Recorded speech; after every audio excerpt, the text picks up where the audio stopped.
Okay, so now we're officially recording. Okay. Thank you.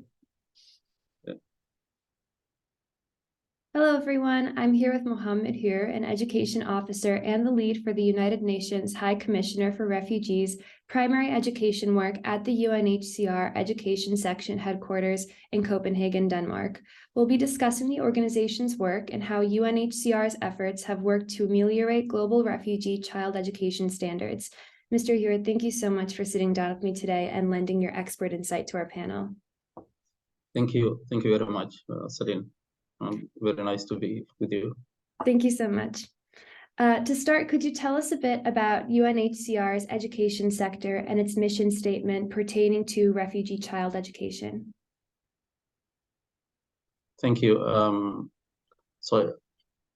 As you know, UNHCR is a UN refugee agency. So we exist to provide protection and assistance to refugees.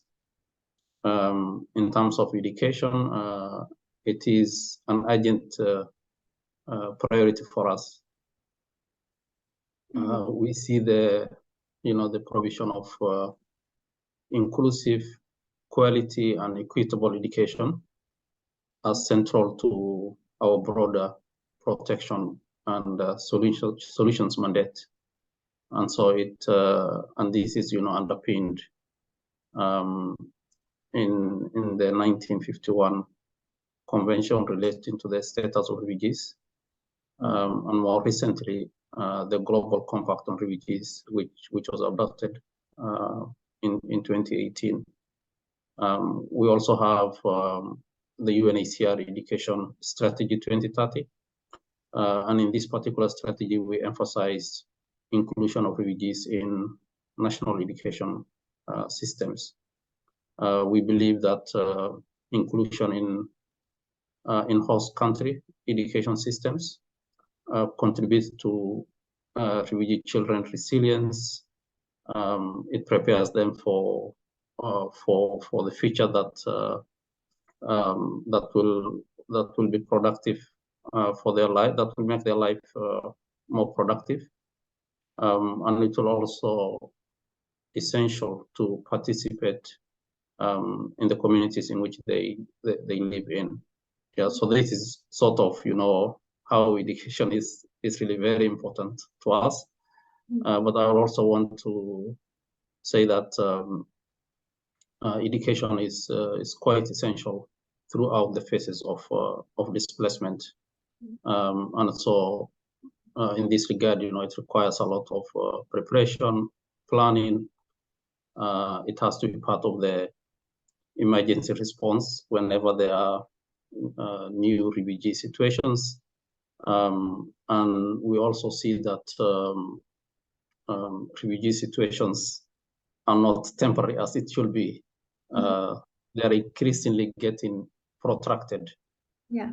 So refugee children might spend, all their school life in exile.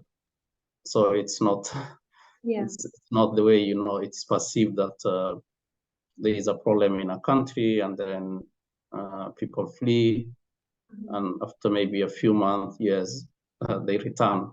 No, that's not really what we see. We also see that global displacement is now at the highest level it has been ever. It's crossed the 100 million mark. Majority of those displaced are children who are forced not only to leave behind their home but also their school, their studies. And maybe I will, before I close on this question, I also wanted to let you know that 80% of refugees are hosted in low-income countries. So these are countries with their own development challenges, countries that are not able to meet the education needs of their own population. So you can imagine the intensity of the pressure that they have to bear when they receive new populations, and this is what the Global Compact on Refugees, recognizes and calls for responsibility sharing and a greater international solidarity, particularly with countries that host large numbers of refugees and do not have the necessary means to meet their needs. Yeah, thank you. Thank you so much for that insight. And as an education officer and the lead for UNHCR primary education, what have been some of the responsibilities, tasks, or projects that you have undertaken specifically? So my role here is to lead the primary education portfolio.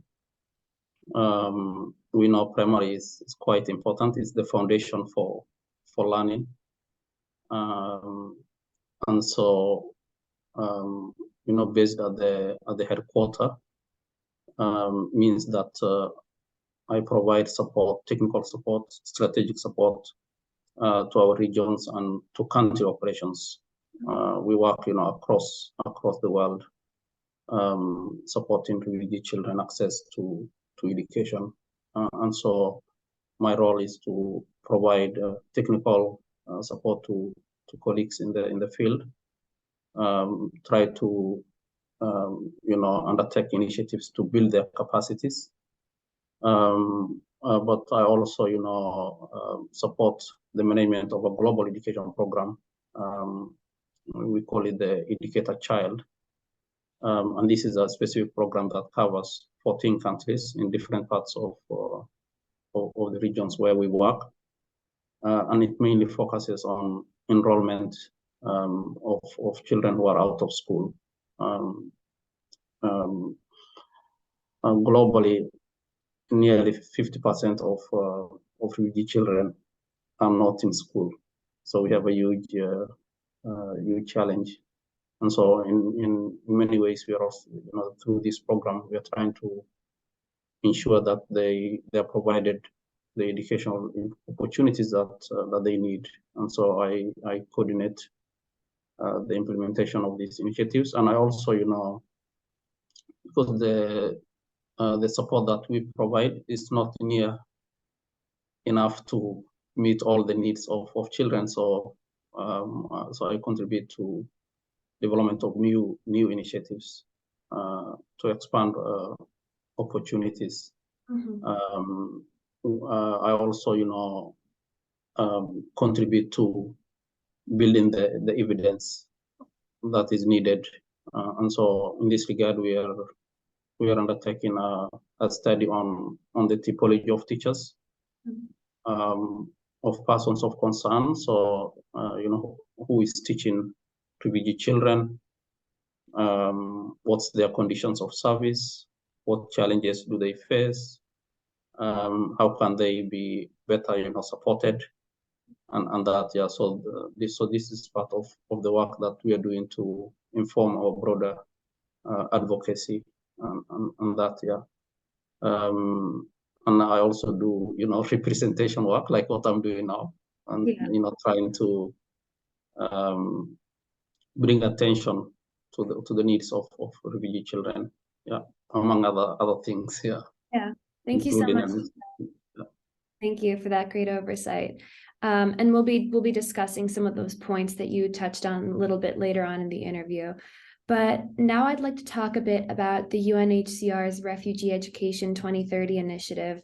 The claim, according to your website, is that inclusion and equitable quality education in national systems contributes to resilience, prepares children and youth for participation in cohesive societies, and is the best policy option for refugees, displaced and stateless children, youth, and their hosting communities. What correlation have you and the rest of the UNHCR team or staff observed so far between education and better living conditions for refugees?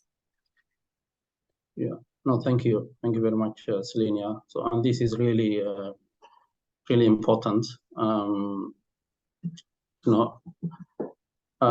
The future, for everyone, including for refugee children, will not be possible without access to education. And so that's That's how important education is. So for refugee children, being in school and having that opportunity to learn, builds them and provides them with the crucial skills. It builds them a strong foundation for their future, which sometimes remain uncertain, as you can imagine. Right. When you're in an exile and away from your country, and opportunities are extremely limited. So, education is the only, avenue or vehicle that strengthens not only their, resilience, which you've mentioned, but also, their livelihoods and the attainment of the careers. So refugees are people, like me and you, who desire to have the opportunities we have. And that's why education is really, really essential, to their future prospects, prospects in terms of employment, access to work, and actualization of what they need to be. And so I will also say that education is also something that can protect children from exploitation. It helps them to integrate in new communities. It also is essential for not only rebuilding their lives, but that of their communities. When they have education and they're able to attain solution and one day, go back to their countries of origin, they're essential to the rebuilding that is needed. They're essential to the peace that will, pay dividends in the future and all that. So it's quite essential in that regard. Right. It's quite a multifaceted, approach to just bettering the lives of so many people and communities, of course. So continuing with the Refugee Education 2030 initiative, the 3 strategic objectives of this initiative are as follows. 1, promoting equitable and sustainable inclusion in national education systems for refugees, asylum seekers, returnees, stateless and internally displaced persons. 2, fostering safe, enabling environments that support learning for all students, regardless of legal status, gender, or disability. And 3, enabling learners to use their education towards sustainable futures. The Refugee Education 2030 report stated that it was working to especially overcome barriers to the education of refugees who are girls and who are disabled. This goes along especially well with the 2nd objective of the initiative, as well as UN Sustainable Development Goal number 4, which is providing inclusive, quality education to all. So what steps has the UNHCR taken to address and work with these differences in identities to overcome challenges to receiving a quality education? Thank you. Thank you. This is, I'm glad you raised this. Providing education access for girls is really crucial to their empowerment, to their future security, and also the future security of their families and communities. And we also know that education is enormously protective for girls. It reduces, for example, their vulnerability to exploitation, to sexual and gender-based violence, to teenage, pregnancy, to child marriages, and so on. And I worked in the Kakuma refugee camp in Kenya for many years, and I've seen, because of very deep-seated socio-cultural issues among communities, girls' education is not sometimes prioritized, and girls are, because of societal expectations, demands, are forced into child, marriage, and into early pregnancies, and so on. And so education is sort of a way for girls to overcome some of these issues that are inimical to their education. And particularly, I would also say that girls with disabilities, young mothers, are even further disadvantaged, as they may be discriminated. They might face discrimination in school, but also at the community level. The education infrastructure in many of the refugee camps is not adequate, and so you will find schools that have inadequate wash facilities. Girls are not able to access sanitary materials, and so on. And these are things that act as push-out factors that drive girls from staying and completing school.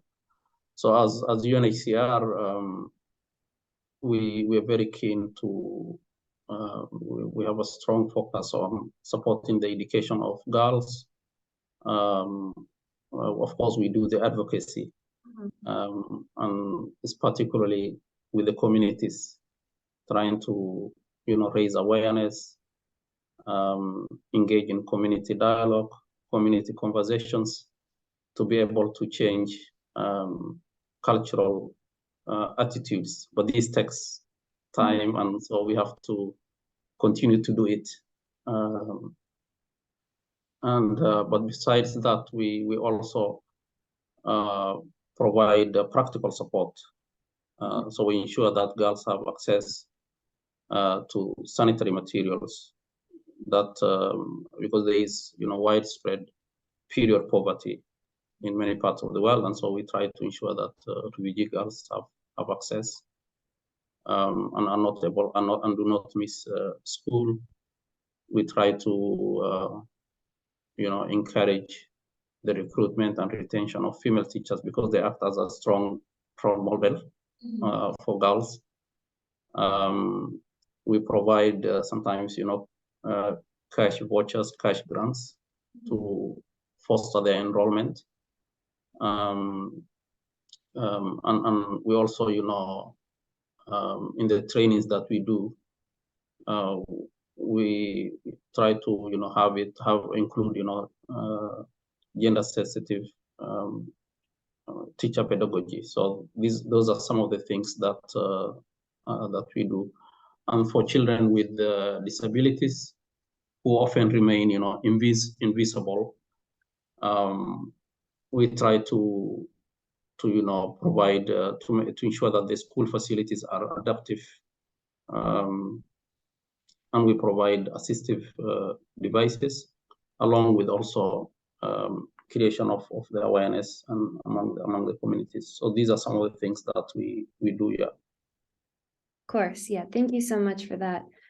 So again, a very multifaceted approach to a very pressing issue that also has, cultural roots maybe.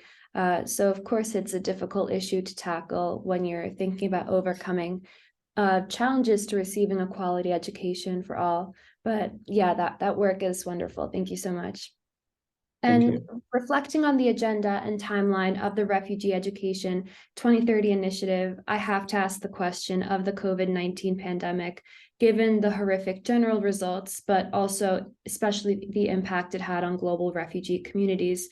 How, if at all, has the COVID-19 pandemic thrown off some of your goals, changed the timeline, or altered the way the UNHCR approaches child refugee education?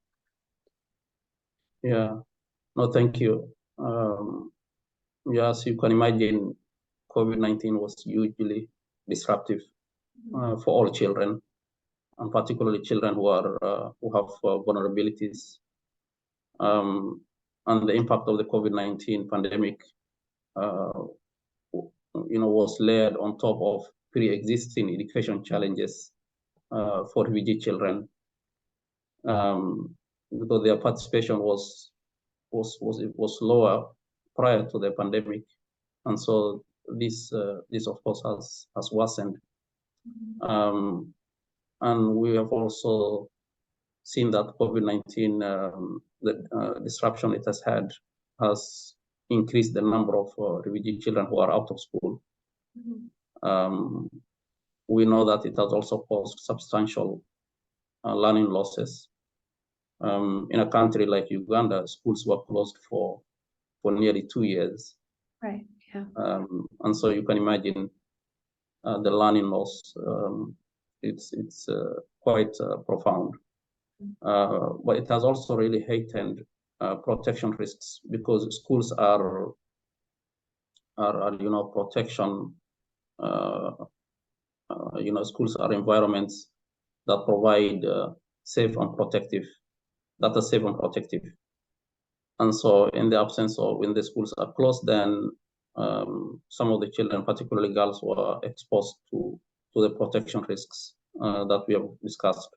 This could be, child marriage, teenage pregnancies, sexual and gender-based violence. One thing that we have also seen and has become very stark is the digital divide. Yeah, so refugee schools and communities, lack the digital infrastructure, the connectivity, the resources, right, the skills and knowledge, and so we were not able to navigate the transition to online learning and that. So this is something that we've seen. I think what we are trying to do as UNHCR, of course, is to support learning recovery efforts. We are trying to see if children can be provided with accelerated education programs. They can be supported with catch-up classes. But we're also trying to see how we can increase investments in digital education, and reinforce some of the things that we have started to do during the COVID-19 pandemic. But it will take a while, really, for the impact, to be reversed, for the negative impact to be reversed. And we hope to continue to advocate for refugees' access to national schools, to national resources and programs. We see that as a sustainable approach. Yeah. Of course, yeah. And the timeline of the effects that it has, of course, it's not just an instant effect, especially when it comes to child refugee education, but it's really ripples. So of course it's a continuous effect that we'll fully be able to understand maybe a few years from now, not necessarily at this point in time, of course. Yeah. And Mohamud, with you being a leader and championing these values of the UNHCR, at this time, I'd like to discuss some of your personal experiences with refugee education within the organization. You currently oversee the management of a global education program, UNHCR Educate a Child, which supports the enrollment of out-of-school children across 14 countries in Africa, Asia, the Middle East, and North America. It has been critically important for refugee children, helping the enrollment and retention of over 1.4 million out-of-school children into primary education, which, as we spoke about, is incredibly important for children. So could you please tell us some more about the work that you do with EAC and what outcomes you've observed as a result of that program? Yeah, no, thank you. Thank you very much. Yeah, so now you have mentioned, Celine, some of them we've had incredible, achievement, especially with the enrollment of over 1.4 million children who are out of school and now have been provided opportunities to learn and a chance at life. But we have done this over a period of 10 years. So this is, for us, have been a long-standing partnership that we have had with the Educate a Child program. An Educate a Child is a program of the Educate Above All Foundation that is based in Qatar. and UNHCR has since 2012 has been a strategic partner, and the partnership has supported a wide range of education interventions that we see globally. So, for example, we have provided, when we talked about this, in some way, targeted support to girls, to children with disabilities. We have supported teacher training programs. We've paid teacher remuneration, and we have expanded school infrastructure. We built thousands of classrooms and rehabilitated more, and that, and I think this is what has collectively, led to the incredible number of children that we've managed to reach in these countries, and we hope to expand this opportunity to additional countries to also bring its benefit. Yeah, that's such amazing work. Thank you for giving us some insight into that. And another one of your amazing experiences that I would like to highlight is with the Kakuma refugee camp in Kenya. You previously led the refugee education program at the camp, which was host to over 200,000 refugees and asylum seekers from 14 different nationalities. Could you tell us more about that experience and the results that you observed from leading that refugee education program at the camp? Yeah, no, thank you very much. Yeah, I mean, this is where I was based for nearly 8 years. So it's been a bit part of my life and also my career. Yeah, it's really incredible, but also very sobering if you look at the fact that Kakuma refugee camp in Kenya was set up in 1992, and now it's 3 decades old. Yeah. So generations of children, have been born in the camp and now are growing up, and so it shows really the increasing protraction and complexity of refugee situations.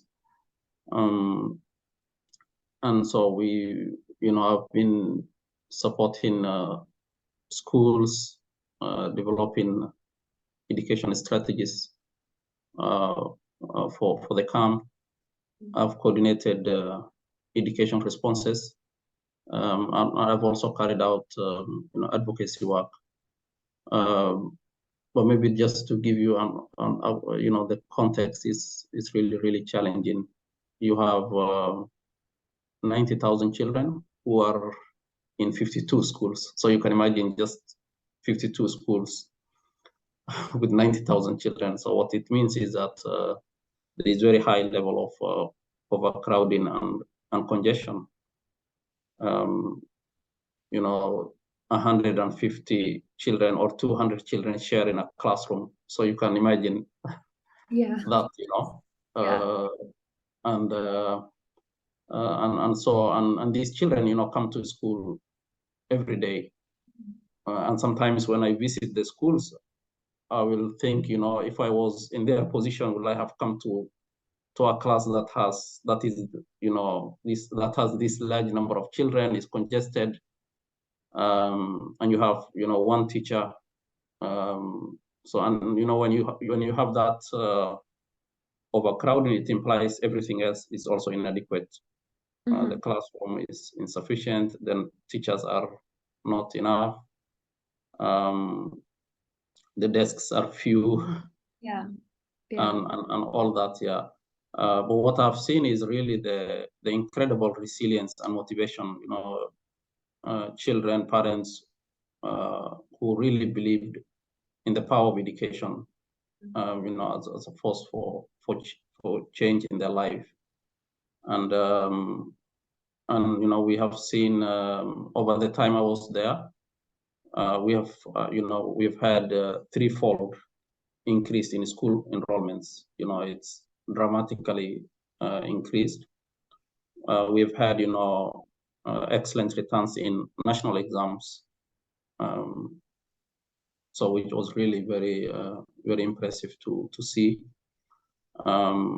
We've also had, increased partnerships for refugee education and so on. Yeah. So and yeah, so this is it's really it's yeah, I think we of course need to do more for those children, not only in Kakuma but globally, who really want to have education, which is their right, but is often not available or adequate.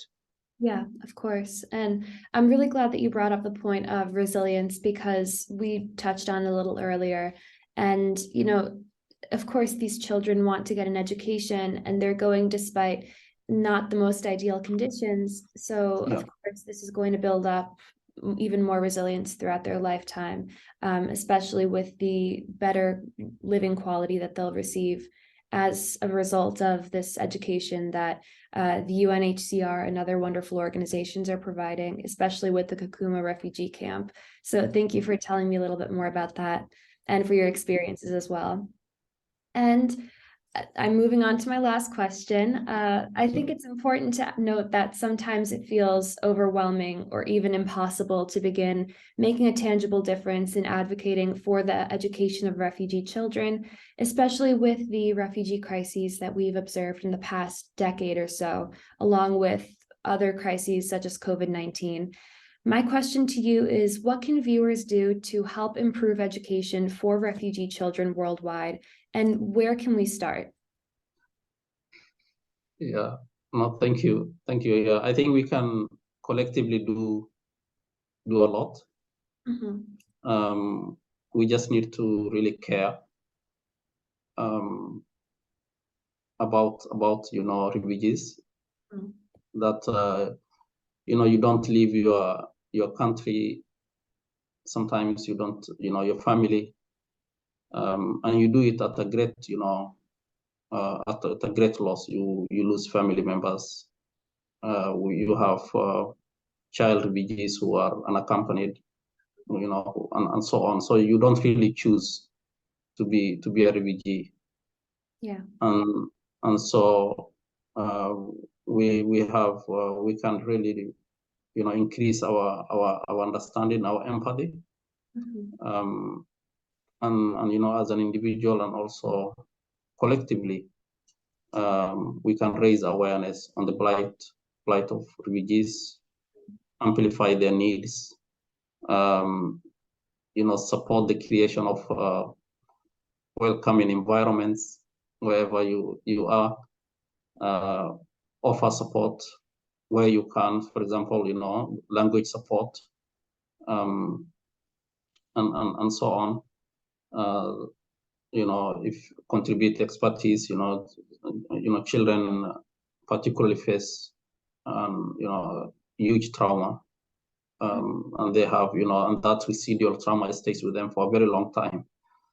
And so provision of psychosocial support is really very, very essential, and contribute, resources where you can. Yeah, so I will, especially for students, I think it will be good to take care and take an interest in the refugees, situation dynamics, and see, what you can do as an individual. When I was in Kakuma, and a lot of people used to come to the camp, they want to help, and I used to tell them, if your support can change the life of one refugee child or individual, it's worthwhile, So this is also what I would say here. Yeah. Yeah, thank you so much for that. Wonderful. And of course, we have a lot of advocates within our UNICEF at the University of Michigan organization. So I'm sure that they'll be very, very happy to hear about all that. Well, our time is just about over, but I want to thank you, Mohamud, for all of the invaluable information that you have provided us with, and for being a panelist, even despite the time zone differences. So thank you so much again for that.